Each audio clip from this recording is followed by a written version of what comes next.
वाहिगुरू जी का खालसा वाहिगुरू जी की फतेह। अस्सलाम वालेकुम आदाब बर्ज मैं हाँ थोड़ी होस्ट नीलम कौर ते मैं टीवी 84 ਦੇ ਸਾਰੇ ਦਰਸ਼ਕਾਂ ਤੇ ਸਰੋਤਿਆਂ ਨੂੰ ਜੀ ਆਇਆਂ ਕਹਿੰਦੀਆਂ ਪ੍ਰੋਗਰਾਮ ਸੱਚੋ ਸੱਚ ਵਿੱਚ ਜਿਹੜੇ ਇਸ ਪ੍ਰੋਗਰਾਮ ਨਾਲ ਦੇਸ਼ਾਂ ਵਿਦੇਸ਼ਾਂ ਤੋਂ ਜੁੜ ਚੁੱਕੇ ਨੇ। ਖਾਲਿਸਤਾਨ ਅਫੇਅਰ ਸੈਂਟਰ ਦੇ ਸੰਚਾਲਕ ਡਾਕਟਰ ਅਮਰਜੀਤ ਸਿੰਘ ਜੀ ਰੋਜ਼ਾਨੇ ਤਰ੍ਹਾਂ ਸਟੂਡੀਓ ਵਿੱਚ ਪੈਦਾ ਸ਼ਾਮਲ ਨੇ। ਆਓ ਉਹਨਾਂ ਨਾਲ ਗੱਲਬਾਤ ਕਰਕੇ ਅੱਜ ਦੇ ਐਮਿਸ਼ੂਜ਼ ਉੱਪਰ ਉਹਨਾਂ ਤੋਂ ਉਹਨਾਂ ਦਾ ਤਬਸਰਾ ਜਾਣਦੇ ਹਾਂ। ਜੀ ਡਾਕਟਰ ਸਾਹਿਬ ਵਾਹਿਗੁਰੂ ਜੀ का खालसा वाहिगुरू जी की फतेह।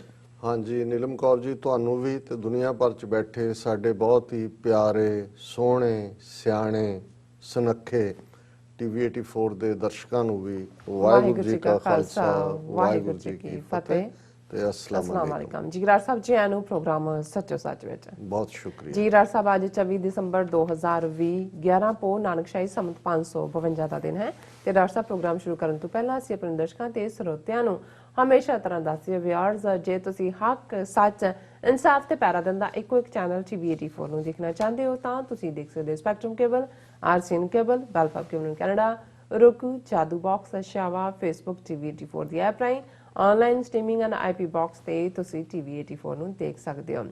ਵਿਅਰਸ ਜੇ ਤੁਸੀਂ ਟੀਵੀ 84 ਨਾਲ ਜਾਂ ਪ੍ਰੋਗਰਾਮ ਸੱਚੋ ਸੱਚ ਨਾਲ ਫੇਸਬੁੱਕ ਰਾਹੀਂ ਜੁੜੇ ਹੋ ਤਾਂ ਇਸ ਨੂੰ ਵੱਧ ਤੋਂ ਵੱਧ ਲਾਈਕ ਕਰੋ ਤੇ ਸ਼ੇਅਰ ਕਰੋ ਅਤੇ ਨਾਲ ਹੀ YouTube ਤੇ ਸਬਸਕ੍ਰਾਈਬ ਵੀ ਕਰੋ। ਇਹ ਵੀ ਦੱਸ ਦੇ ਕਿ ਤੁਸੀਂ ਟੀਵੀ 84 ਦੀ ਐਪ ਨੂੰ ਐਂਡਰੋਇਡ ਐਂਡ ਐਪ ਸਟੋਰ ਤੇ ਡਾਊਨਲੋਡ ਕਰਕੇ ਜੋ ਟੀਵੀ 84 ਦੀ ਲਾਈਵ ਸਟ੍ਰੀਮ ਹੈ ਉਸ ਨੂੰ ਤੁਸੀਂ 24 ਆਵਰਸ ਦੇਖ ਸਕਦੇ ਹੋ। ਵਿਊਅਰਸ ਹੁਣ ਅਸੀਂ ਆਪਣੇ ਪ੍ਰੋਗਰਾਮ ਦੀ ਸ਼ੁਰੂਆਤ ਕਰਨ ਜਾ ਰਹੇ ਹਾਂ ਅੱਜ ਦੇ ਪਹਿਲੇ ਅਹਿਮ ਵਿਸ਼ੇ ਦੇ ਨਾਲ। ਹਮੇਸ਼ਾ ਤਰ੍ਹਾਂ ਕਿਸਾਨਾਂ ਦੇ ਮੁੱਦੇ ਦੇ ਬਿਹਾਫ ਤੇ ਆਪਾਂ ਗੱਲਬਾਤ ਕਰਦੇ ਹਾਂ, ਤੁਹਾਡੇ ਨਾਲ ਆਪਣੇ ਵਿਚਾਰ ਸਾਂਝੇ ਕਰਦੇ ਹਾਂ। ਸੋ ਅੱਜ ਵੀ ਇਸ ਮੁੱਦੇ ਤੇ ਆਪਾਂ ਤੁਹਾਡੇ ਨਾਲ ਸਾਂਝ ਪਾਉਣ ਜਾ ਰਹੇ ਹਾਂ। ਸੋ ਕਿਸਾਨ ਸੰਘਰਸ਼ ਜਿਹੜਾ ਹੈ ਵਿਊਅਰਸ ਬਹੁਤ ਹੀ ਮਾਮਲਿਆਂ ਦੇ ਵਿੱਚ ਇੱਕ ਆਦਰਸ਼ ਸੰਘਰਸ਼ ਬਣਦਾ ਜਾ ਰਿਹਾ ਹੈ, ਪਰ ਦੂਸਰੇ ਪਾਸੇ ਮੋਦੀ ਸਰਕਾਰ ਗੱਲਬਾਤ ਲਈ ਗੰਭੀਰ ਨਾ ਹੋ ਕੇ ਟਾਲਮ ਟੋਲ ਦਾ ਜਿਹੜਾ ਹੈ ਉਹ ਰਸਤਾ ਅਖਤਿਆਰ ਕਰ ਰਹੀ ਹੈ। ਸੋ ਪੰਜਾਬ ਨੂੰ ਅੱਗੋਂ ਹੋਰ ਆਰਥਿਕ ਸੱਟ ਮਾਰੀ ਜਾ ਰਹੀ ਹੈ। ਪੰਜਾਬ ਦੇ ਦੋ ਵਜ਼ੀਰਾਂ ਦਾ ਕਹਿਣਾ ਹੈ ਕਿ ਸੈਂਟਰ ਨੇ ਪੰਜਾਬ ਦਾ 1200 ਕਰੋੜ ਰੁਪਈਆ ਮੋੜਨ ਤੋਂ ਜਿਹੜੀ ਹੈ ਉਹ ਨਾ ਕਰ ਦਿੱਤੀ ਹੈ। ਭਾਰਤ ਦੇ ਹਾਲਾਤ ਇਹ ਹਨ ਕਿ ਵਿਰੋਧੀ ਧਿਰ ਦੇ ਨੇਤਾ ਰਾਹੁਲ ਗਾਂਧੀ ਦਾ ਕਹਿਣਾ ਹੈ ਕਿ ਭਾਰਤ ਵਿੱਚ ਜਮਹੂਰੀਅਤ ਨਾਂ ਦੀ ਕੋਈ ਚੀਜ਼ ਬਾਕੀ ਨਹੀਂ ਬਚੀ। ਸੋ ਇਸ ਬਾਰੇ ਆਪਾਂ ਵਿਚਾਰ ਚਰਚਾ ਕਰਨ ਜਾ ਰਹੇ ਹਾਂ। ਸੋ ਅਸੀਂ ਚਾਹਾਂਗੇ ਕਿ ਤੁਸੀਂ ਸਾਡੇ ਨਾਲ ਇਸੇ ਤਰ੍ਹਾਂ ਹੀ ਬਣੇ ਰਹਿਣਾ। ਦੇਖਣ ਸੁਣ ਲਈ ਤੁਹਾਡਾ ਸਭ ਦਾ ਬਹੁਤ ਬਹੁਤ ਸ਼ੁਕਰੀਆ। ਜੀ ਡਾਕਟਰ ਸਾਹਿਬ ਕੀ ਕਹਿਣਾ ਚਾਹੋਗੇ ਇਸ ਮੁੱਦੇ ਬਾਰੇ? ਦੇਖੋ ਇਹ ਸਾਰਾ ਪੰਦਰਵਾੜਾ ਜਿਵੇਂ ਅਸੀਂ ਪਹਿਲਾਂ ਵੀ ਜ਼ਿਕਰ ਕੀਤਾ ਸੀ, ਇਹ ਜਿਹੜਾ ਸ਼ਹਾਦਤਾਂ ਦਾ ਸਫ਼ਰ ਹੈ ਸੱਚ ਦੇ ਰਸਤੇ ਤੇ ਕੁਰਬਾਨ ਹੋਣ ਵਾਲਿਆਂ ਦਾ ਉਹ ਆਦਰਸ਼ ਜਿਹੜਾ ਅੱਜ ਲਗਭਗ 3 ਸਦੀਆਂ ਬਾਅਦ ਵੀ ਸਮੁੱਚੀ ਕੌਮ ਨੂੰ ਨਾ ਸਿਰਫ ਜਗਾ ਰਿਹਾ ਹੈ, ਇਸ ਵੇਲੇ ਤਾਂ ਉਸਨੇ ਸਾਰੀ ਕੌਮ ਨੂੰ ਇਲੈਕਟ੍ਰੀਫਾਈ ਕਰ ਦਿੱਤਾ ਹੈ। ਔਰ ਉਸ ਦਾ ਸਬੂਤ ਦਿੱਲੀ ਦੀਆਂ ਬਰੂਹਾਂ ਤੇ ਬੈਠੇ ਲੱਖਾਂ ਦੀ ਗਿਣਤੀ ਦੇ ਵਿੱਚ ਕਿਸਾਨ ਜਿਨ੍ਹਾਂ ਦੇ ਵਿੱਚ ਮੈਜੋਰਿਟੀ ਸਿੱਖਾਂ ਦੀ ਹੈ, ਉਹ ਉਸ ਆਦਰਸ਼ ਵੱਲ ਦੇਖ ਰਹੇ ਨੇ। ਔਰ ਸਾਨੂੰ ਵੀ ਅਸੀਂ ਟੀਵੀ 84 ਵੱਲੋਂ ਇਹ ਗੱਲ ਮਾਣ ਨਾਲ ਕਹਿ ਸਕਦੇ ਹਾਂ, ਬੇਸ਼ੱਕ ਸਾਡੇ ਕੋਲ ਬਹੁਤ ਸੀਮਤ ਸਾਧਨ ਨੇ। ਲਗਭਗ ਜਦੋਂ ਅਸੀਂ 8 ਸਾਲ ਪਹਿਲਾਂ ਦੀ ਗੱਲ ਕਰਦੇ ਹਾਂ ਦਸੰਬਰ 2012 ਦੀ, ਇੱਕ ਜਿਹੜਾ ਹੈ ਬਿਲਕੁਲ ਕਿਸੇ ਵੱਡੇ ਰਿਸੋਰਸ ਤੋਂ ਬਿਨਾਂ ਇੱਕ ਚੰਗੀ ਭਾਵਨਾ ਨਾਲ ਇਸ ਦੀ ਸ਼ੁਰੂਆਤ ਹੋਈ। ਔਰ ਸਾਡੇ ਦਰਸ਼ਕਾਂ ਦਾ, ਸਾਡੇ ਵੈਲ ਵਿਸ਼ਰਸ ਦਾ, ਐਡਮਾਇਰਰਸ ਦਾ ਮੈਂ ਸ਼ੁਕਰੀਆ ਵੀ ਅਦਾ ਕਰਨਾ ਚਾਹੁੰਦਾ ਕਿ ਉਹਨਾਂ ਦੀ ਹਿੰਮਤ ਨਾਲ, ਉਹਨਾਂ ਦੀ ਸਪੋਰਟ ਨਾਲ ਅਸੀਂ ਸੱਚ ਹੱਕ ਇਨਸਾਫ ਦੇ ਇਸ ਮਿਸ਼ਨ ਨੂੰ ਅੱਗੇ ਤੋਰਨ ਵਿੱਚ ਇਹਨਾਂ 8 ਵਰਿਆਂ 'ਚ ਕਾਮਯਾਬ ਰਹੇ। ਸੋ ਇਹੀ ਨਹੀਂ ਕਿ ਅਸੀਂ ਸਿਆਸੀ ਲੈਵਲ ਦੇ ਉੱਤੇ ਆਪਣੀ ਗੱਲ ਨੂੰ ਜਾਂ ਖਾਲਿਸਤਾਨ ਦੀ ਆਜ਼ਾਦੀ ਦੇ ਸੰਘਰਸ਼ ਨੂੰ ਇੱਕ ਆਜ਼ਾਦਾਨਾ ਡਾਈਮੈਂਸ਼ਨ ਦੇ ਨਾਲ, ਜਿਹੜਾ ਕਿ ਭਾਰਤੀ ਪ੍ਰੈਸ਼ਰ ਤੋਂ ਬਿਨਾਂ ਔਰ ਜਿਹੜਾ ਨਿਰੋਲ ਖਾਲਸੇ ਦੇ ਭਵਿੱਖ ਦੀ ਮੁਸਤਕਬਲ ਦੀ ਗੱਲ ਕਰਦਾ ਹੈ, ਉਸ ਦੇ ਵਿੱਚ ਅਸੀਂ ਆਪਣੇ ਦਰਸ਼ਕਾਂ ਦੇ ਸਹਿਯੋਗ ਨਾਲ ਕਾਮਯਾਬ ਰਹੇ। ਪਰ ਇਹਦੇ ਬਾਵਜੂਦ ਕਿ ਜੂਨ ਦੇ ਪਹਿਲੇ ਹਫਤੇ 84 ਤੋਂ ਸਾਡਾ ਫੇਸਬੁੱਕ ਪੇਜ ਬਲੌਕ ਕੀਤਾ ਹੋਇਆ ਹੈ, ਬਾਕੀ ਵੀ ਜਿਹੜੀਆਂ ਬਹੁਤ ਸਾਰੀਆਂ ਰੁਕਾਵਟਾਂ ਨੇ, ਪਰ ਫਿਰ ਵੀ ਮੈਂ ਆਪਣੀ ਉਸ ਟੀਮ ਨੂੰ, ਜਿਹੜੇ ਬਹੁਤ ਸਾਰੇ ਗੁਪਤ ਰਹਿ ਕੇ ਕੰਮ ਕਰਨਾ ਚਾਹੁੰਦੇ ਨੇ, ਪਰ ਉਸ ਦੇ ਨਤੀਜੇ ਅਸੀਂ ਦੇਖ ਰਹੇ ਹਾਂ ਕਿ ਵੀ ਜਿੱਥੇ ਸਾਡੀ ਟੀਵੀ 84 ਦੀ ਟੀਮ ਦਿੱਲੀ ਦੇ ਅੱਡ-ਅੱਡ ਐਂਟਰੀ ਪੁਆਇੰਟਸ ਦੇ ਉੱਤੇ, ਉਹ ਟਿਕਰੀ ਬਾਰਡਰ ਹੋਏ, ਸ਼ੰਭੂ ਬਾਰਡਰ ਹੋਏ, ਉੱਥੋਂ ਲਾਈਵ ਕਵਰੇਜ ਜਿਹੜੀ ਹੈ ਅਸੀਂ ਦੇ ਰਹੇ ਹਾਂ ਪਿਛਲੇ ਕੁਝ ਦਿਨਾਂ ਤੋਂ।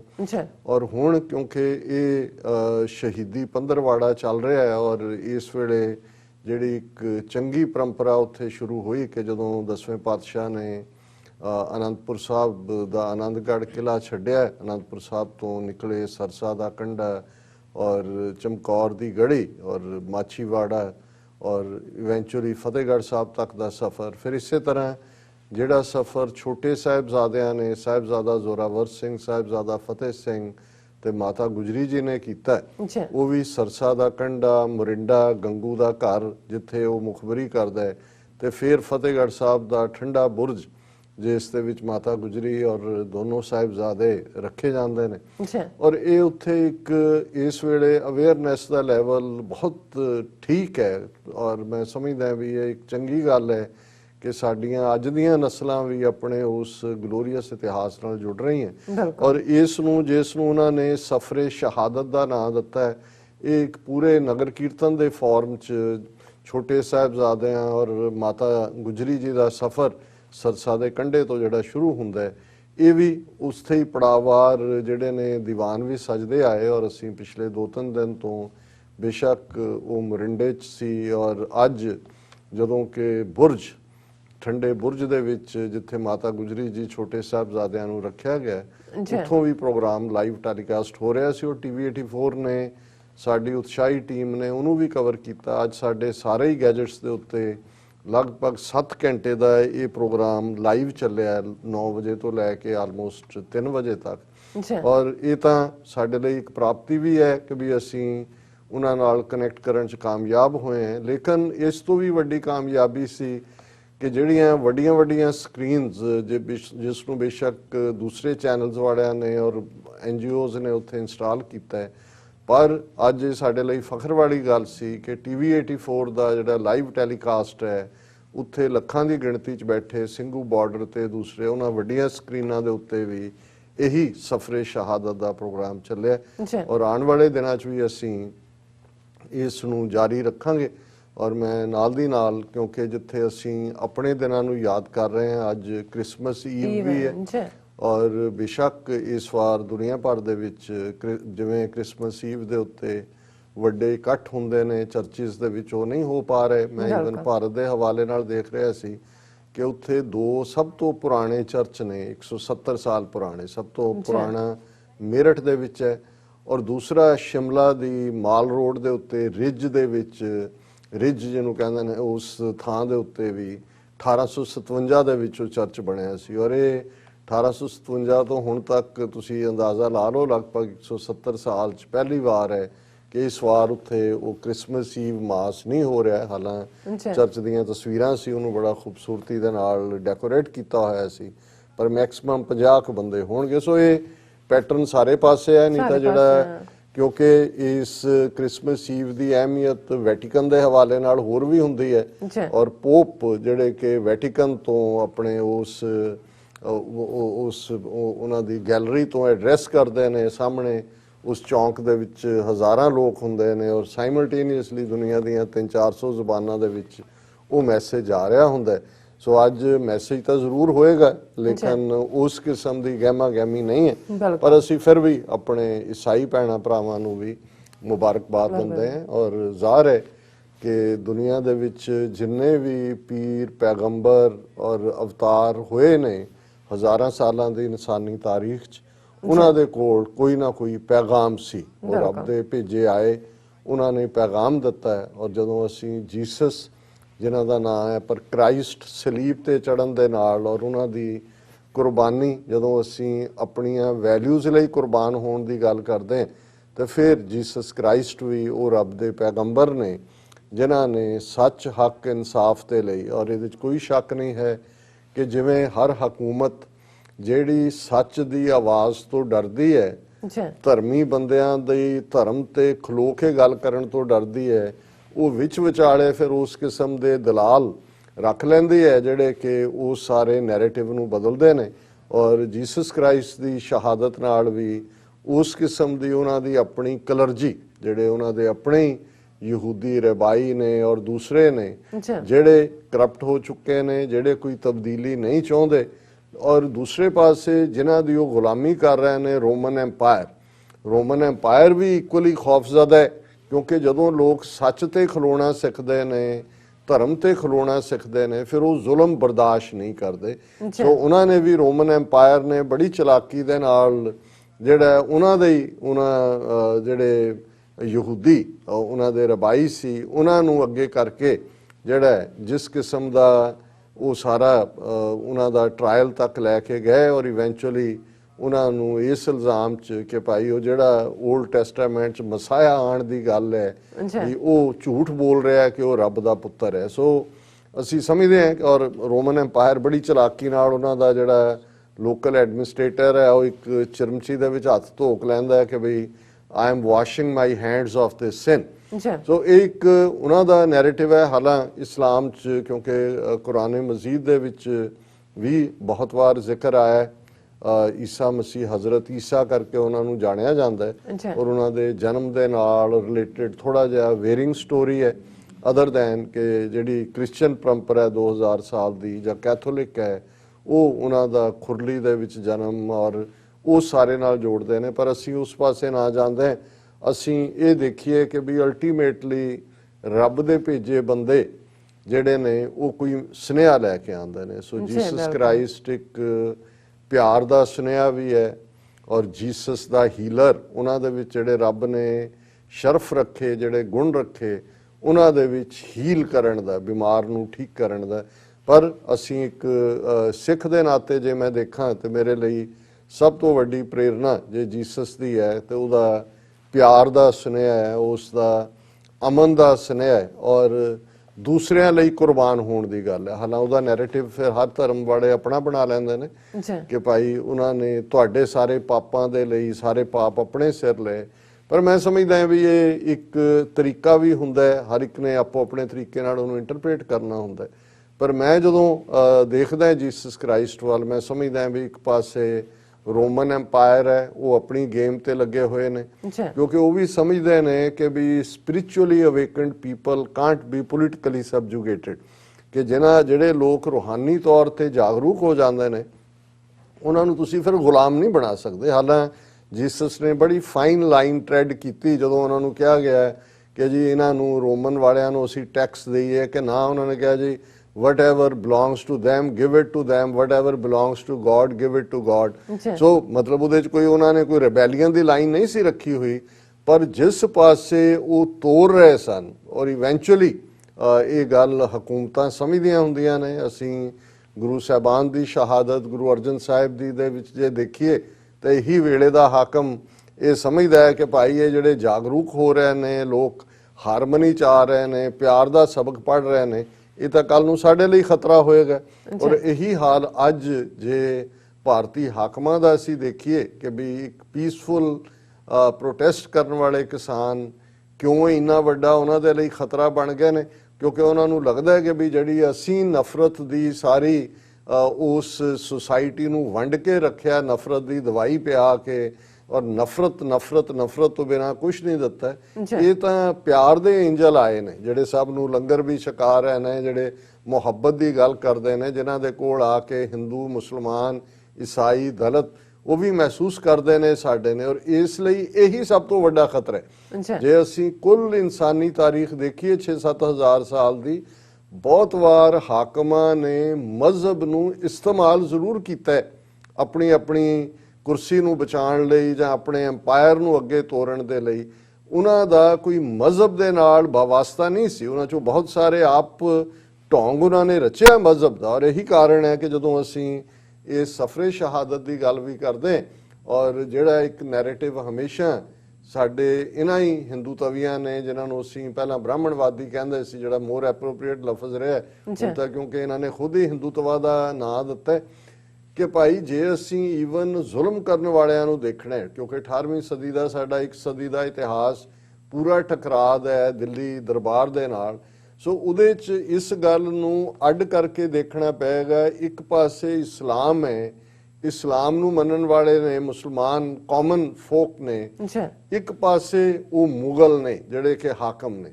ਔਰ ਜੇ ਤੁਸੀਂ ਹਾਕਮਾਂ ਦਾ ਚਿੱਠਾ ਦੇਖਣਾ ਹੈ ਤੇ ਉਹ ਨੇ ਜਿਨ੍ਹਾਂ ਨੇ ਆਪਣੇ ਭਰਾਵਾਂ ਨੂੰ ਅੰਨ੍ਹਿਆਂ ਕਰਕੇ ਮਾਰਿਆ, ਆਪਣੇ ਪੁੱਤਰਾਂ ਨੂੰ ਮਾਰਿਆ, ਆਪਣੇ ਪਿਓ ਨੂੰ ਕੈਦ ਕੀਤਾ, ਕਿਹਦੀ ਗੱਲ ਕਰੋਗੇ?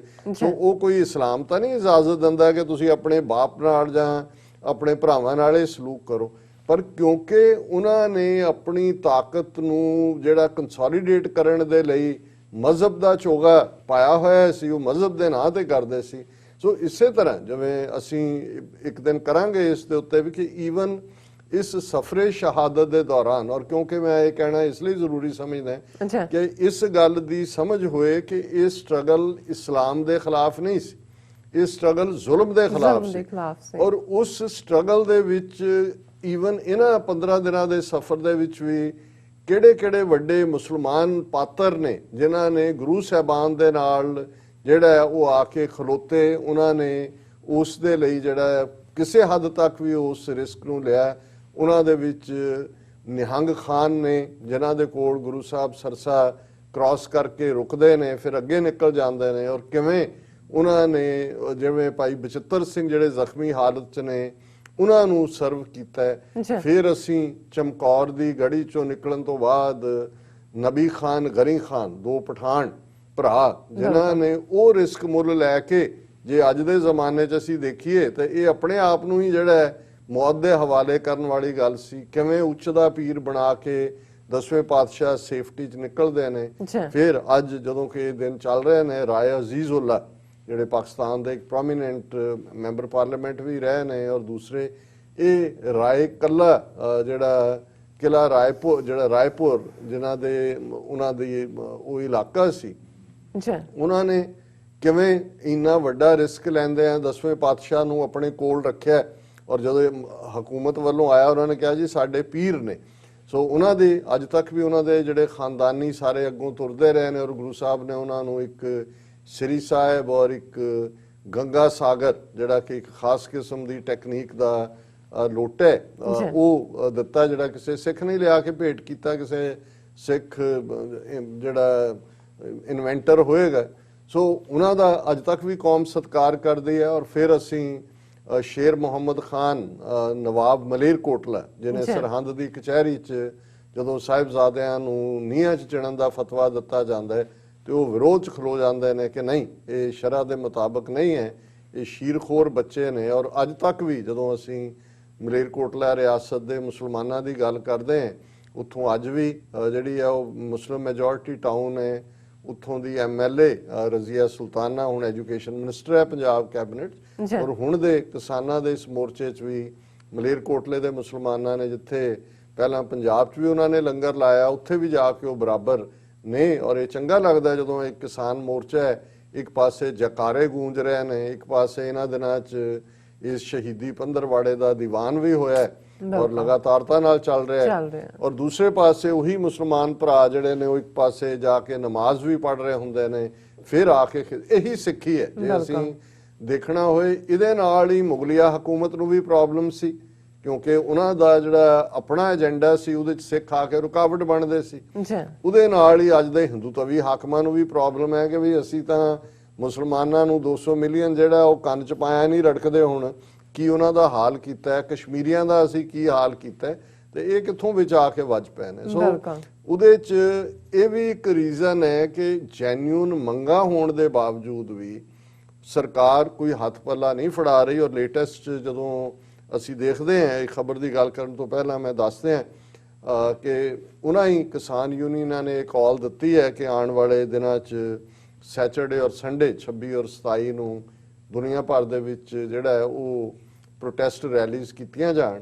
ਔਰ ਇਧਰ ਉਦਮ ਕਰਕੇ ਸਿੱਖ ਫਾਰਮਰਸ ਫਰੰਟ ਵੱਲੋਂ, ਜਿਹਦੇ ਚ ਸਾਰੀਆਂ ਗੁਰਦੁਆਰਾ ਕਮੇਟੀਆਂ ਔਰ ਸਾਡੀਆਂ ਰਿਪਰੈਜ਼ੈਂਟੇਟਿਵ ਜਥੇਬੰਦੀਆਂ ਨੇ, ਉਹਨਾਂ ਨੇ ਸੈਚਰਡੇ ਜਿਹੜਾ 10 ਵਜੇ ਤੋਂ ਲੈ ਕੇ ਆਲਮੋਸਟ 2 ਵਜੇ ਤੱਕ ਦਾ ਪ੍ਰੋਟੈਸਟ ਇੰਡੀਅਨ ਕੌਂਸੂਲੇਟ ਦੇ ਬਾਹਰ ਰੱਖਿਆ। ਔਰ ਅਸੀਂ ਇਹ ਗੁਜ਼ਾਰਿਸ਼ ਵੀ ਕਰਾਂਗੇ ਕਿ ਸਾਰੇ ਉਹਦੇ ਚ ਪਾਰਟਿਸਿਪੇਟ ਕਰਨ। ਔਰ ਹੋਰ ਵੀ ਜਿਹੜੇ ਆਉਣ ਵਾਲੇ ਦਿਨਾਂ ਦੇ ਵਿੱਚ ਜਿਹੜੀਆਂ ਵੀ ਡਿਵੈਲਪਮੈਂਟਸ ਹੋਣਗੀਆਂ ਉਹ ਅਸੀਂ ਨਾਲ ਦੀ ਨਾਲ ਸ਼ੇਅਰ ਵੀ ਕਰਦੇ ਹਾਂ। ਔਰ ਅੱਜ ਇੱਕ ਚੰਗੀ ਗੱਲ ਹੈ ਵੀ 7 ਕਾਂਗਰਸਮੈਨਾਂ ਨੇ ਅਮਰੀਕਨ ਸੈਕਟਰੀ ਆਫ ਸਟੇਟ, ਜਿਹਨੂੰ ਵਿਦੇਸ਼ ਮੰਤਰੀ ਕਿਹਾ ਜਾ ਸਕਦਾ, ਉਹਨਾਂ ਨੂੰ ਇੱਕ ਪਾਵਰਫੁਲ ਲੈਟਰ ਵੀ ਲਿਖਿਆ ਕਿਸਾਨਾਂ ਬਾਰੇ, ਉਹ ਅਸੀਂ ਦੂਸਰੇ ਸੈਗਮੈਂਟ 'ਚ ਡਿਸਕਸ ਕਰਾਂਗੇ। ਪਰ ਮੈਂ ਇਹ ਦੱਸਣਾ ਚਾਹੁੰਦਾ ਕਿ ਈਵਨ ਕਿਸਾਨ ਵੀ ਇਹ ਗੱਲ ਦੇ ਉੱਤੇ ਹੁਣ ਕਲੀਅਰ ਨੇ ਕਿ ਹਕੂਮਤ ਕੋਈ ਵੀ ਸਿੱਧੀ ਗੱਲਬਾਤ ਕਰਨ ਦੀ ਥਾਂ ਤੇ ਜਿਹਨੂੰ ਅਸੀਂ ਡਿਲੀ ਡੈਲੀ ਕਹਿੰਦੇ ਆ ਜਾਂ ਡਿਲੇ ਟੈਕਟਿਕ, ਟਾਲ ਮਟੋਲਾ ਕਰਨਾ, ਲਾਰਾ ਲੱਪਾ ਲਾਣਾ, ਇਹ ਕਰ ਰਿਹਾ। ਔਰ ਖਬਰ ਇਹ ਹੈ government writes to farmers says open to talks, farmers call it delaying tactics। ਹੁਣ ਚਿੱਠੀ ਲਿਖ ਰਹੇ ਨੇ ਜੀ ਅਸੀਂ ਖੁੱਲੇ ਆ, ਵਿਗਿਆਨ ਭਵਨ 'ਚ ਗੱਲਬਾਤ ਕਰ ਲਾਂਗੇ। ਕਿਸਾਨਾਂ ਦਾ ਇਹ ਕਹਿਣਾ ਹੈ ਕਿ ਭਾਈ ਕੋਈ ਮਿਲਣ ਦਾ ਟਾਈਮ ਨਹੀਂ ਹੈ, ਕੋਈ ਡੇਟ ਨਹੀਂ ਹੈ, ਕੋਈ ਸਪੈਸੀਫਿਕ ਏਜੰਡਾ ਨਹੀਂ ਹੈ ਵੀ ਅਸੀਂ ਮਿਲ ਲਿਆ, 4-5 ਰਾਉਂਡ ਹੋ ਗਏ, ਹੁਣ ਤੁਸੀਂ ਦੱਸੋ ਵੀ ਤੁਸੀਂ ਇਹ ਵਾਪਸ ਲੈਣੇ ਨੇ ਕਿ ਨਹੀਂ ਲੈਣੇ। ਬਿਲਕੁਲ। ਔਰ ਉਹਦੇ ਲਈ ਪਰ ਕਿਉਂਕਿ ਮੈਨੂੰ ਇਹ ਲੱਗਦਾ ਜਿਵੇਂ ਅਸੀਂ ਕੱਲ ਵੀ ਡਿਸਕਸ ਕੀਤਾ ਸੀ ਕਿ ਇਹਨਾਂ ਦੇ have something up their sleeves, ਉਹ ਸ਼ਰਾਰਤ, ਕਿਉਂਕਿ ਉਹ ਪੂਰੀ ਡਰਾਮੇਬਾਜ਼ੀ। ਫਰਾਈਡੇ ਨਰਿੰਦਰ ਮੋਦੀ ਨੇ 6 ਸਟੇਟਾਂ ਦੇ ਕਿਸਾਨਾਂ ਨਾਲ ਡਾਇalogue ਕਰਨਾ ਹੈ, ਦੱਸਣ ਲਈ ਦੇਖੋ ਜੀ ਕਿਸਾਨ ਤਾਂ ਦੇਸ਼ ਭਰ ਦੇ ਕਿੰਨੇ ਖੁਸ਼ ਨੇ। ਨਾਲ ਦੀ ਨਾਲ ਇਹ ਅਨਾਉਂਸ ਕਰਤਾ ਕਿ ਜੀ ਅਸੀਂ ਉਹ ਕਿਸਾਨ ਪਤਾ ਨਹੀਂ ਕਿਹੜੀ ਯੋਜਨਾ ਦੇ ਥੱਲੇ ਜਿਹੜਾ ਉਹ 6-6 ਹਜ਼ਾਰ ਰੁਪਈਆ ਹਰ ਕਿਸਾਨ ਦੇ ਖਾਤੇ 'ਚ ਪਹੁੰਚ ਜਾਏਗਾ। ਫਿਰ ਹੋਇਆ ਜੀ ਪਹੁੰਚ ਗਿਆ। ਉਹ ਮੱਧ ਪ੍ਰਦੇਸ਼ ਦੂਜੀਆਂ ਸਟੇਟਾਂ ਵਾਲਿਆਂ ਨੇ ਕਿਹਾ ਜੀ ਚੋਣਾਂ ਤੋਂ ਪਹਿਲਾਂ ਸਾਡੇ ਵੀ ਪਾਇਆ ਸੀ ਤੇ ਜੇ 6 ਪਾਇਆ ਸੀ ਤਾਂ ਹੁਣ ਨੋਟਿਸ ਆ ਗਿਆ 12,000 ਸਾਡੇ ਤੋਂ ਵਾਪਸ ਮੰਗ ਰਹੇ ਨੇ ਕਿ ਵੀ ਇਹ ਗਲਤੀ ਨਾਲ ਤੁਹਾਡੇ ਅਕਾਊਂਟ ਚਲਾ ਗਿਆ। ਉਹਨਾਂ ਨੂੰ ਪੁੱਛਿਆ, ਉਹ ਕਹਿੰਦੇ ਜੀ ਉਦੋਂ ਵੋਟਾਂ ਸੀ ਉਦੋਂ ਪਾਤੇ, ਕਿਸਾਨਾਂ ਨੂੰ ਵੀ ਲੱਗਾ ਆ ਗਏ, ਹੁਣ ਉਹਨਾਂ ਤੋਂ ਦੁੱਗਣੇ ਮੰਗ ਰਹੇ ਨੇ ਵਾਪਸ ਕਿ ਜੀ ਤੁਸੀਂ ਤਾਂ ਕਿਸਾਨ ਹੀ ਨਹੀਂ ਔਰ ਤੁਸੀਂ ਤਾਂ ਕੁਆਲੀਫਾਈ ਨਹੀਂ ਸੀ ਕਰਦੇ, ਤੁਹਾਨੂੰ ਗਲਤੀ ਨਾਲ ਤੁਹਾਡੇ ਅਕਾਊਂਟ 'ਚ ਚਲਾ ਗਿਆ। ਸੋ ਇਸ ਕਿਸਮ ਦੀਆਂ ਡਰਾਮੇਬਾਜ਼ੀਆਂ ਅਲਟੀਮੇਟਲੀ, ਕਿਉਂਕਿ ਅਸੀਂ ਜਦੋਂ ਅੱਜ ਗੱਲ ਕੀਤੀ ਹੈ ਕ੍ਰਿਸਮਸ ਈਵ ਦੀ ਵੀ ਗੱਲ ਹੈ ਔਰ ਸਫਰੇ ਸ਼ਹਾਦਤ ਦੀ ਗੱਲ ਵੀ ਹੈ ਕਿ ਜਿਹੜੀਆਂ ਸੱਚ, ਹੱਕ, ਇਨਸਾਫ ਦੀਆਂ ਵੈਲਿਊਜ਼ ਹੁੰਦੀਆਂ ਬਿਲਕੁਲ ਉਹਨਾਂ ਤੋਂ ਹਰ ਬੇਈਮਾਨ ਹਾਕਮ ਡਰਦੇ। ਕਿਉਂਕਿ ਉਹਨਾਂ ਨੂੰ ਇਹ ਲੱਗਦਾ ਹੈ ਕਿ ਭਾਈ ਇਹ ਮੁਹੱਬਤ ਵਾਲੇ ਲੋਕ, ਇਹ ਸੱਚ ਵਾਲੇ, ਰੱਬ ਨੇ ਤਾਂ ਨਫ਼ਰਤ ਨਹੀਂ ਦਿੱਤੀ ਬਿਲਕੁਲ।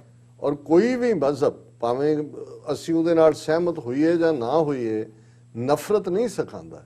ਇਹ ਸਿਰਫ ਇਹਨਾਂ ਦੀ ਵਿਚਾਰਧਾਰਾ ਬ੍ਰਾਹਮਣ, ਕਿਉਂ ਕਾਸਟ ਸਿਸਟਮ ਮਬਨੀ ਨਫ਼ਰਤ ਦੇ ਉੱਤੇ।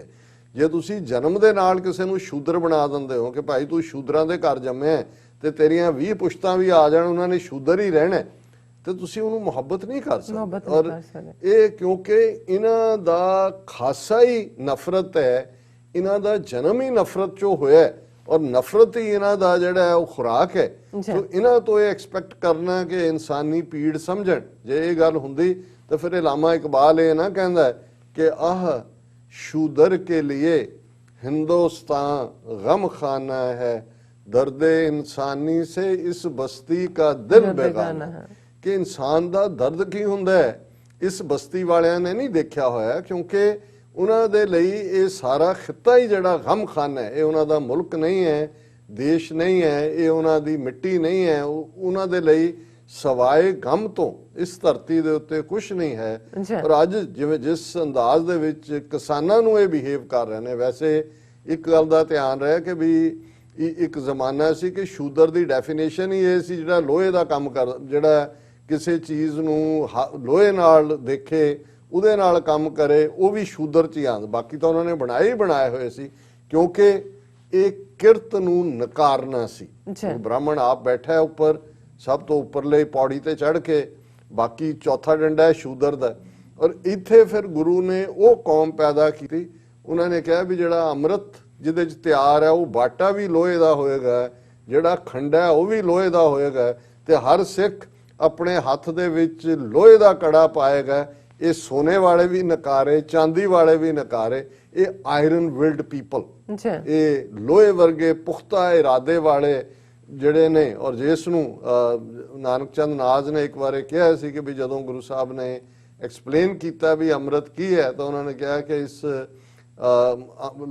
लोहे के बाटे में पानी भरा तो पानी में लोहे का खंडा धरा, हिलाया जो वो खंडा मैंने जरा तो पानी में लोहे का जहर घुला, नजर आए कतरे मचलते हुए, उभरते हुए और उछलते हुए, एक एक कतरा दरियाए जोशो खरोश, एक एक तूफान महशर बदोश, एक एक मौज में नहराए इनकलाब, एक एक मौज में जर्राए आफताब। जब इन कतरों पे मैंने डाली नजर तो देखा शजाहत का उनमें असर, एक एक कतरा जलवाए जिंदगी, एक एक कतरा में नूर ता बंदगी, हवेदा हुए जिंदगी के नुकात, ये था आबे आहिन के आबे हयात। So nice. ਅੰਮ੍ਰਿਤ ਨੂੰ ਪਰਸ਼ੀਅਨ ਦੇ ਵਿੱਚ ਆਬੇ ਹਯਾਤ, ਜਿਹੜਾ ਆਬ ਜਿਹੜਾ ਪਾਣੀ ਜ਼ਿੰਦਗੀ ਦੇ।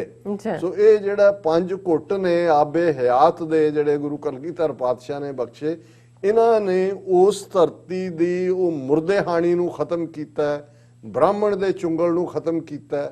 ਪਹਿਲਾ ਆਦੇਸ਼ ਹੀ ਇਹ ਸੀ ਕਿ ਅੱਜ ਤੋਂ ਤੁਸੀਂ ਖਾਲਸਾ ਹੋ, ਕੁਲ ਨਾਸ, ਕਰਮ ਨਾਸ, ਕਿਰਤ ਨਾਸ, ਵਰਣ ਨਾਸ, ਭਰਮ ਨਾਸ। ਔਰ ਇਹ ਜਿਹੜੀ ਤਬਦੀਲੀ, ਜਿਹੜੇ 5 ਕਕਾਰੀ ਖਾਲਸਾ, ਜਿਹੜਾ ਵਹਿਮਾਂ ਭਰਮਾਂ ਤੋਂ ਉੱਚਾ, ਜ਼ਾਤ ਪਾਤ ਤੋਂ ਉੱਚਾ, ਫਿਰ ਇੱਕੋ ਬਾਟੇ ਦੇ ਵਿੱਚ ਮੂੰਹ ਲਵਾਣਾ ਕਿ ਭਾਈ ਅੰਮ੍ਰਿਤ ਛਕਾਇਆ ਗਿਆ, ਇੱਕੋ ਬਾਟੇ ਦੇ ਵਿੱਚ ਜਿਹੜਾ ਉਹ ਕੜਾਹ ਪ੍ਰਸ਼ਾਦ ਖਾਣਾ, ਇਹ ਸੀ ਜਿਹੜਾ ਜਿਹਨੂੰ ਅਸੀਂ ਬ੍ਰਦਰਹੁੱਡ ਦੀ ਗੱਲ ਕਹਿੰਦੇ ਆਂ, ਜਿਹਨੂੰ ਸੱਚਮੁੱਚ ਭਾਈ ਭਾਈ ਬਣਾ ਦਿੱਤਾ। ਔਰ ਸਿੱਖਾਂ 'ਚ ਸਭ ਤੋਂ ਵੱਡਾ ਜੇ ਕੋਈ ਆਨਰ ਹੁੰਦਾ ਹੈ ਤੇ ਉਹ ਭਾਈ ਸਾਹਿਬ ਹੁੰਦਾ ਹੈ, ਭਾਈ ਬ੍ਰਦਰ, ਬਿਲਕੁਲ ਭਰਾ ਭਰਾ, ਕਿਉਂਕਿ ਉਹਦੇ 'ਚ ਕੋਈ ਉੱਚਾ ਨਹੀਂ, ਕੋਈ ਨੀਵਾਂ ਨਹੀਂ। ਹੁਣ ਇਹ ਜਿਹੜੀ ਆਈਡੀਓਲੋਜੀ ਹੈ, ਇਹ ਬ੍ਰਾਹਮਣਵਾਦ ਨੂੰ ਕਿਵੇਂ ਹਜਮ ਹੋਏ? ਜਿਨ੍ਹਾਂ ਨੇ ਸ਼ੂਦਰ ਬਣਾਏ, ਜਿਨ੍ਹਾਂ ਨੇ ਪਿੱਟ ਬਣਾਈ, ਜਿਨ੍ਹਾਂ ਨੇ ਊਚ ਨੀਚ ਖੜਾ ਕੀਤਾ। ਸੋ ਇਹ ਜੇ ਤੁਸੀਂ ਈਵਨ ਇਸ ਕਿਸਾਨ ਸੰਘਰਸ਼ ਦੀ ਵਿਕਟਰੀ ਵੱਲ ਵੀ ਦੇਖੋਗੇ ਤਾਂ ਬ੍ਰਾਹਮਣਵਾਦ ਨੂੰ ਆਪਣਾ ਡੈਥ ਨਾਲ ਨਜ਼ਰ ਆਉਂਦਾ, ਉਹਨਾਂ ਦੀ ਮੌਤ ਦੀ ਘੰਟੀ ਉਹਨਾਂ ਨੂੰ ਨਜ਼ਰ ਆਉਂਦੀ ਹੈ ਕਿ ਭਾਈ ਇਹ ਤਾਂ ਸਾਡਾ ਖਾਤਮਾ ਹੋਏਗਾ। ਸੋ ਅਸੀਂ ਸਮਝਦੇ ਹਾਂ ਕਿ ਵੀ ਇਹ ਇੱਕ ਜਿਸ ਅੰਦਾਜ਼ ਬਿਲਕੁਲ ਕਿਸਾਨ ਜਥੇਬੰਦੀਆਂ ਨੇ ਠੀਕ ਸਮਝਿਆ ਕਿ ਭਾਈ ਇਹਨਾਂ ਦੇ ਡਿਲੀ ਡੈਲਿੰਗ ਟੈਕਟਿਕ ਨੇ। ਔਰ ਕੱਲਾ ਇਹੀ ਨਹੀਂ ਹੈ, ਹੁਣ ਉਹ ਇੱਕ ਪੰਜਾਬ ਦਾ ਮਿਨਿਸਟਰ ਜਿਹਨੇ ਕਦੇ ਜਿਹੜੀ ਹੈ ਉਹ APP ਆਪਣਾ ਪਾਰਟੀ ਪੰਜਾਬ ਕੇ ਆਪਣਾ ਪੰਜਾਬ ਪਾਰਟੀ ਬਣਾਈ ਸੀ, ਇਹਦਾ ਫਾਈਨੈਂਸ ਮਿਨਿਸਟਰ ਹੈ ਅਮਰਿੰਦਰ ਦਾ, ਬਿਲਕੁਲ ਸੁੱਤਾ ਹੋਇਆ ਚੁੱਪ। ਅਦਰਵਾਈਜ਼ ਇਹ ਛੜਵੀਆਂ ਜਿਹੀਆਂ ਪੱਗਾਂ ਭਗਵੰਤ ਮਾਨ ਦੇ ਨਾਲ ਸ਼ਹੀਦ ਭਗਤ ਸਿੰਘ ਦੇ ਬਣੇ ਹੋਏ ਸੀ ਵਾਰਸ। ਔਰ ਉਹ ਹੁਣ ਅੱਜ ਉਹ ਇੱਕ ਉਹਦਾ ਹੋਰ ਇੱਕ ਸ਼ੈਤਾਨ ਜਿਹਾ ਮਿਨਿਸਟਰ ਹੈਗਾ ਆਸ਼ੂਤੋਸ਼ ਕੇ, ਕੀ ਨਾਂ ਹੈ ਉਹਦਾ, ਆਸ਼ੂ, ਉਹਦੇ ਨਾਲ ਉਹ ਦਿੱਲੀ ਗਿਆ। ਔਰ ਅੱਜ ਉਹ ਕਹਿ ਰਿਹਾ centre delaying release of funds to Punjab, the state will lose rural development fund worth rupees 1200 crore if not released by December 31st। ਔਰ ਇਹ ਦਿੱਲੀ 'ਚ ਜਾ ਕੇ ਐਗਰੀਕਲਚਰ ਮਿਨਿਸਟਰ ਨੂੰ ਮਿਲੇ ਨੇ, ਉਹਨਾਂ ਨੇ ਕਿਹਾ ਵੀ ਸਰਕਾਰ ਜਿਹੜੀ ਹੈ ਟਾਲਮਟੋਲ ਕਰ ਰਹੀ ਹੈ। ਉਹਦਾ ਨਾਂ ਹੈਗਾ ਭਾਰਤ ਭੂਸ਼ਣ ਆਸ਼ੂ, ਜਿਹੜਾ ਉਹਦਾ ਦੂਸਰਾ ਮਿਨਿਸਟਰ ਹੈ, supply food and supplies minister.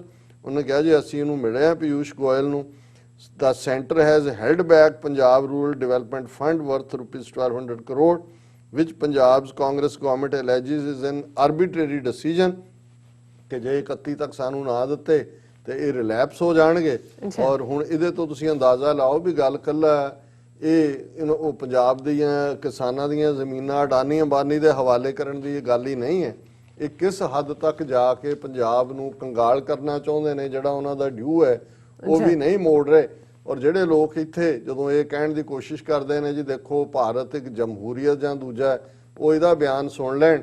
Opposition the leader ਹੈ ਰਾਹੁਲ ਗਾਂਧੀ, ਇੰਦਰਾ ਗਾਂਧੀ ਦਾ ਜਿਹੜਾ ਉਹ ਕੀ ਹੈ ਪੋਤਰਾ, ਔਰ ਰਾਜੀਵ ਗਾਂਧੀ ਦਾ ਪੁੱਤਰ, ਉਹ ਕਹਿ ਰਿਹਾ there is no democracy in India says Rahul Gandhi, ਕਿਉਂਕਿ ਅੱਜ ਕੱਲ ਸਾਰੇ ਕਿਸਾਨਾਂ ਦੇ ਬਹਾਨੇ ਨਾਲ ਡਰਾਮੇਬਾਜ਼ੀਆਂ ਕਰ ਰਹੇ ਨੇ। ਜੰਤਰ ਮੰਤਰ ਰੋਡ ਦੇ ਉੱਤੇ ਇਹ ਵੀ ਗਿਆ, ਉਹਦੇ ਚੋਂ ਕਹਿ ਰਿਹਾ there is no democracy in India, said Congress leader Rahul Gandhi on Thursday, while adding that it can be our imagination but democracy does not exist in reality in the country। ਇਹ ਰਾਹੁਲ ਗਾਂਧੀ ਕਹਿ ਰਿਹਾ ਤੁਸੀਂ imagine ਕਰ ਸਕਦੇ ਹੋ ਕਿ democracy ਹੈ ਪਰ ਇਹ ਐਗਜ਼ਿਸਟ ਨਹੀਂ ਕਰਦੀ। ਜਦੋਂ ਇੱਕ ਜਰਨਲਿਸਟ ਨੇ ਪੁੱਛਿਆ ਕਿ ਕੀ ਇਹ ਜਮਹੂਰੀਅਤ ਜਿਵੇਂ ਤੁਹਾਨੂੰ ਅਲਾਉ ਨਹੀਂ ਕੀਤਾ ਉਹਨਾਂ ਨੇ, ਤੇ ਉਹ ਕਹਿ ਰਿਹਾ ਅੱਗੋਂ democracy question mark, which country are you talking about? There is no democracy in India। There is no democracy in India, it can be your imagination but not in reality। ਉਹ ਕਹਿੰਦਾ ਕਿਹੜੇ ਡੈਮੋਕ੍ਰੇਸੀ ਕਿਹੜੇ ਮੁਲਕ 'ਚ ਹੈ, ਉਹ ਤੇ ਤੂੰ ਇਮੇਜਿਨ ਕੀਤਾ ਕਿ ਵੀ ਇਹ। ਹੁਣ ਇਹ ਤੋਂ ਅੰਦਾਜ਼ਾ ਲਾਓ ਕਿ ਵੀ ਜੇ ਇੱਕ ਇਸ ਲੈਵਲ ਦਾ ਬੰਦਾ ਜਿਹੜਾ ਕੋਈ ਲੇਮੈਨ ਨਹੀਂ ਹੈ, ਖੁਦ ਵੀ ਆਪਣੀ ਕੈਪੈਸਿਟੀ 'ਚ ਵੀ MP ਹੈ, ਲੀਡਰ ਹੈ, ਨਹਿਰੂ ਖਾਨਦਾਨ ਦੇ ਨਾਲ ਜੁੜਿਆ ਹੋਇਆ 4 ਜਨਰੇਸ਼ਨਾਂ ਦੀ ਲਾਈਨ ਹੈ, ਤੇ ਇਸ ਤੋਂ ਤੁਸੀਂ ਕੀ ਅੰਦਾਜ਼ਾ ਲਾ ਸਕਦੇ ਹੋ ਕਿ ਜੇ ਉਹਦਾ ਇਹ ਕਹਿਣਾ ਅੱਛਾ ਜਮਹੂਰੀਅਤ ਕਿਹੜੇ ਮੁਲਕ ਦੀ ਗੱਲ ਹੋ ਰਹੀ ਹੈ, ਇਮੇਜਿਨ ਕਰ ਲਓ ਇਮੇਜਿਨੇਸ਼ਨ 'ਚ ਹੋਏਗੀ, ਅਦਰਵਾਈਜ਼ ਨਹੀਂ ਹੈ। ਜੀ। ਔਰ ਮੈਂ ਕਨਕਲੂਡ ਕਰਨ ਤੋਂ ਪਹਿਲਾਂ ਬੇਸ਼ੱਕ ਅੱਜ ਸਾਡੇ ਮਿੱਤਰ doctor Harbans Singh Dhillon Yuba city ਤੋਂ, ਉਹਨਾਂ ਦੀ ਕਾਲ ਸੀ। ਜੀ। ਕੱਲ ਅਸੀਂ ਸੰਤ ਰਾਮ ਉਦਾਸੀ ਦੀ ਨਜ਼ਮ ਸ਼ੇਅਰ ਕੀਤੀ ਸੀ। ਉਹਨਾਂ ਨੇ ਕਿਹਾ ਵੀ ਵਾਕਿਆ ਹੀ ਇਹ ਇਵੇਂ ਹੀ ਹੈ ਜਿਵੇਂ ਸੰਤ ਰਾਮ ਉਦਾਸੀ ਨੇ ਅੱਧੀ ਸਦੀ ਪਹਿਲਾਂ ਨਹੀਂ ਹੁਣ ਲਿਖੀ ਹੋਏ। ਔਰ ਅੱਜ ਵੀ ਅਸੀਂ ਸੈਗਮੈਂਟ ਨੂੰ ਕਨਕਲੂਡ ਕਰਨ ਤੋਂ ਪਹਿਲਾਂ ਭਾਈ ਗਜਿੰਦਰ ਸਿੰਘ, ਜਿਹੜੇ ਸਾਡੇ ਖਾਲਿਸਤਾਨੀ ਸੰਘਰਸ਼ ਦੇ ਥੰਮ ਨੇ, ਜਿਨ੍ਹਾਂ ਨੇ ਆਲਮੋਸਟ 4 ਦਹਾਈਆਂ ਜਲਾਵਤਨੀ ਦੇ ਵਿੱਚ ਹੀ ਗੁਜ਼ਾਰੀਆਂ, ਔਰ ਇੱਕ ਪੂਰੇ ਆਈਡੀਅਲਿਸਟਿਕ ਇਨਸਾਨ ਵੀ, ਸ਼ਾਇਰ ਵੀ।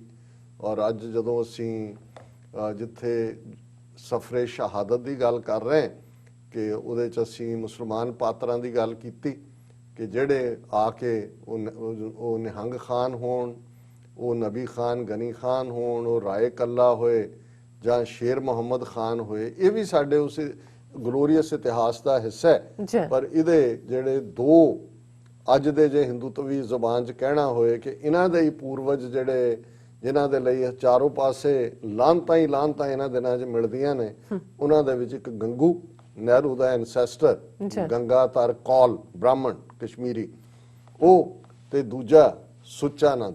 ਔਰ ਜਦੋਂ ਫਿਰ ਇਹ ਪੰਜਾਬੀ ਫੋਕਲੋਰ ਕੇ ਵੀ ਲੈ ਹੋਏ ਗੰਗੂ ਪਾਪੀ ਆ, ਲਾਹਨਤਾਂ ਸੰਭਾਲਵੇ, ਨੀਹਾਂ 'ਚ ਸ਼ਹੀਦ ਹੋ ਗਏ ਗੋਬਿੰਦ ਦੇ ਲਾਲ। ਹਾਂ, ਸੋ ਇਹ ਲਾਹਨਤਾਂ ਵਾਲੇ ਨੇ।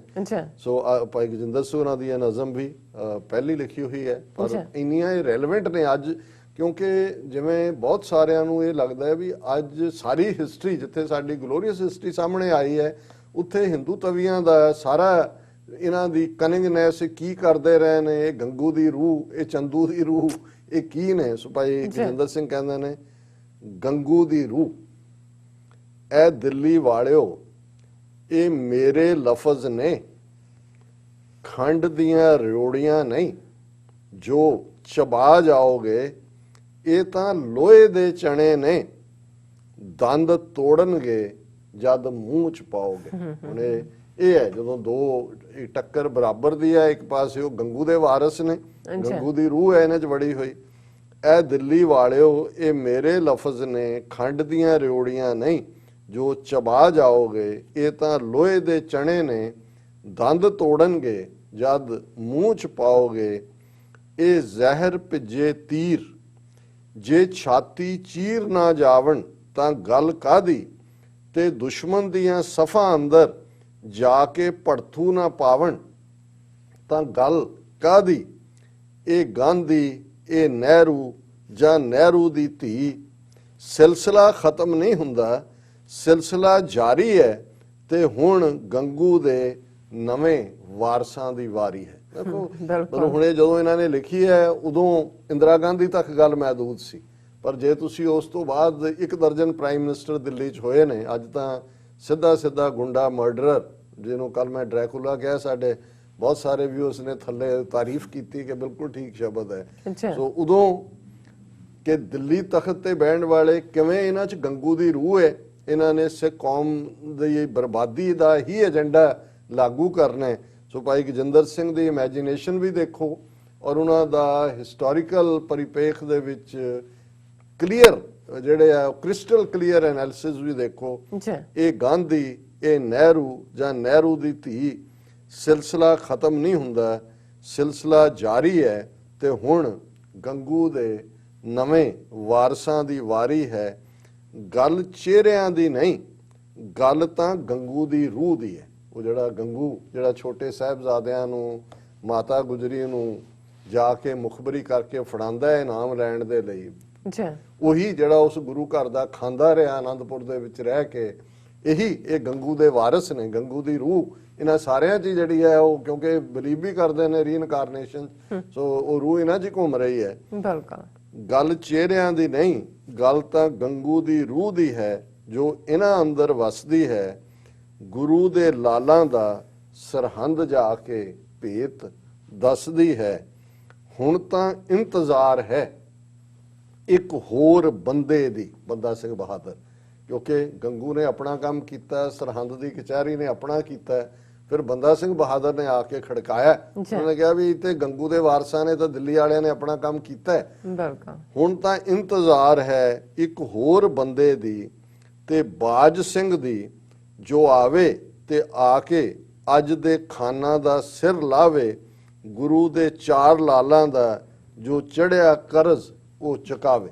ਕਿਉਂਕਿ ਜਿਹੜੇ 5 ਬਹਾਦਰ ਯੋਧੇ ਬਾਬਾ ਬੰਦਾ ਸਿੰਘ ਬਹਾਦਰ ਦੇ ਨਾਲ ਸਨ, ਉਹਨਾਂ 'ਚ ਭਾਈ ਬਾਜ ਸਿੰਘ ਜਿਨ੍ਹਾਂ ਨੇ ਵਜੀਦੇ ਦਾ ਸਿਰ ਲਾਇਆ ਸੀ, ਔਰ ਬਾਅਦ 'ਚ ਉਸੇ ਹੀ ਸੁੱਚਾਨੰਦ ਨੂੰ ਜਾ ਕੇ ਉਹਦੇ ਹਵੇਲੀ 'ਚੋਂ ਦੌੜਨ ਲੱਗਾ ਸੀ ਪੈਸਾ ਪੂਸਾ ਲੈ ਕੇ, ਜਦੋਂ ਸਰਹੰਦ 'ਚ ਪਹੁੰਚੇ ਇਹ ਉਹੀ ਸੁੱਚਾਨੰਦ ਜਿਹੜਾ ਪ੍ਰਾਈਮ ਮਿਨਿਸਟਰ ਸੀ ਵਜੀਦੇ ਦਾ, ਜਿਹਨੇ ਇਹ ਕਿਹਾ ਸੀ ਜੀ ਸੱਪਾਂ ਦੇ ਬੱਚੇ ਵੀ ਸੱਪ ਹੀ ਹੁੰਦੇ ਨੇ, ਅਜੇ ਤਾਂ ਤੁਹਾਡੇ ਤੋਂ ਗੁਰੂ ਗੋਬਿੰਦ ਸਿੰਘ ਕਾਬੂ ਨਹੀਂ ਹੁੰਦੇ, ਬੱਚੇ ਜੇ ਵੱਡੇ ਹੋ ਗਏ ਹੋਣਗੇ ਤਾਂ ਗੁਰੂ ਗੋਬਿੰਦ ਸਿੰਘ ਬਣਨਗੇ, ਇਹਨਾਂ ਨੂੰ ਚਿਣਦਿਓ ਨੀਹਾਂ ਦੇ ਵਿੱਚ।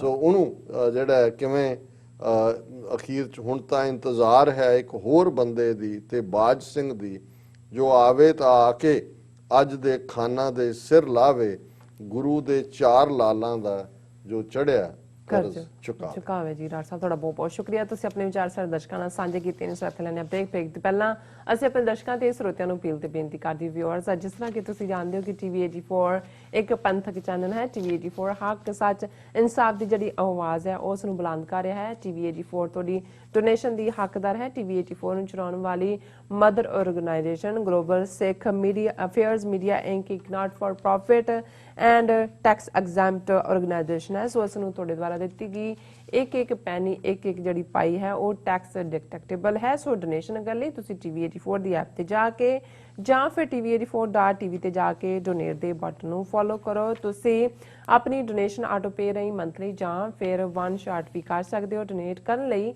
ਤੁਸੀਂ ਬੈਂਕ ਅਕਾਊਂਟ, ਜ਼ੈਲ, ਹਰ ਕਿਸਮ ਦਾ credit card, debit card, PayPal ਦੀ ਜਿਹੜੀ ਵਰਤੋਂ ਹੈ ਤੁਸੀਂ ਕਰ ਸਕਦੇ ਹੋ। ਤੁਸੀਂ ਟੀਵੀ 84 ਦੇ ਨਾਮ ਤੇ ਚੈੱਕ ਬਣਾ ਕੇ ਸਾਨੂੰ ਮੇਲ ਵੀ ਕਰ ਸਕਦੇ ਹੋ ਸਾਡੇ ਇਸ ਪਤੇ ਤੇ 36-01 37th Avenue, Long Island City, New York 11101 USA, ਜਾਂ ਫਿਰ ਤੁਸੀਂ ਸਾਨੂੰ ਫੋਨ ਰਾਹੀਂ ਵੀ ਸੰਪਰਕ ਕਰ ਸਕਦੇ ਹੋ ਸਾਡੇ ਫੋਨ ਨੰਬਰ ਤੇ 5166191984, ਜਾਂ ਫਿਰ ਤੁਸੀਂ ਸਾਨੂੰ ਈਮੇਲ ਵੀ ਕਰ ਸਕਦੇ ਹੋ ਸਾਡੇ ਈਮੇਲ ਪਤੇ ਤੇ support@tv84.tv ਤੇ। ਅਸੀਂ ਤੁਹਾਡੇ ਤਹਿ ਦਿਲ ਤੋਂ ਸ਼ੁਕਰਗੁਜ਼ਾਰ ਹੋਵਾਂਗੇ। ਸੋ ਇੱਥੇ ਲੈਣੇ ਬ੍ਰੇਕ। ਵਿਊਅਰਸ ਤੁਸੀਂ ਸਾਡੇ ਨਾਲ ਇਸੇ ਤਰ੍ਹਾਂ ਹੀ ਜੁੜੇ ਰਹਿਣਾ। ਮਿਲਦੇ ਹਾਂ ਆਫਟਰ ਦਿਸ ਸ਼ਾਰਟ ਬ੍ਰੇਕ।